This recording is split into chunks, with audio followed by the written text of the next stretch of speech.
The year I became president was a centennial Rotary, or the prior year was a centennial year, and the Rotary International Conference was in Chicago. And it was a centennial event. And we went, Jerry and we had a marvelous time in Chicago. And while there, we got to tour the RI offices. And while we were there, Jerry and I found ourselves in the office of the president of RI by ourselves, wandering around, looking around. So we looked in the drawers and the cabinets to see what was in there. And lo and behold, we found this unique telephone and didn't know really quite what it was. So we did a little searching and looking, and turns out that was a telephone that the RI president used to contact Paul Harris in heaven. Amazing. And there it was, right there in our hands. We realized, oh my gosh, what is this? Well, I didn't think much more about it. Well, when we got home, opened my suitcase, there was the phone in my suitcase. Well, how did it get in my suitcase when I got... My dear wife, Jerry, she knew I needed all the help I could get in my Rotary year. So surely she had something to do with getting this phone into my suitcase.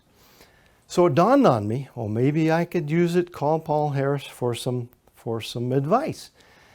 So I decided that my very first meeting, I would do that. So lo and behold, I tested the phone at my very first meeting, dialed up Paul Harris in heaven, and much to my surprise, he answered. Oh my gosh. And not only did he answer, he was charming and entertaining. We had a grand time talking from Paul Harris.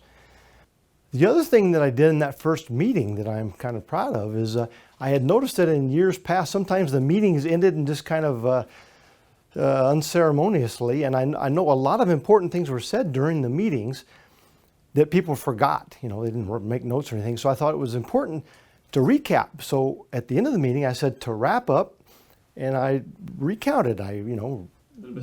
Summary. Yeah. Mentioned the birthday people, and mentioned this meeting for that. And there's a meeting for that, and don't forget about this, and all these things. And I thought, and that stood the test of time. I'm proud of that. Carried on. That's carried on. And the other thing I did in my first meeting, well, the first 100 years of Rotary had just ended. Mm-hmm. So I thought, why don't we end the meeting with a toast to the next 100 years of Rotary? So I did that. So I asked the club to stand up and end the meeting with a toast to the next 100 years of Rotary. And that was wonderful. And that was a great way to end the meeting, and everyone stood up and then went off their own direction. And it dawned on me two things. A, what a great way to end the meeting. Get everybody on their feet. Number two, focus them on some positive message, something positive. I mean, and so I said, well, we can do that the rest of the year. Why don't we do that every meeting? So that's what I did. I started that tradition of ending the meeting.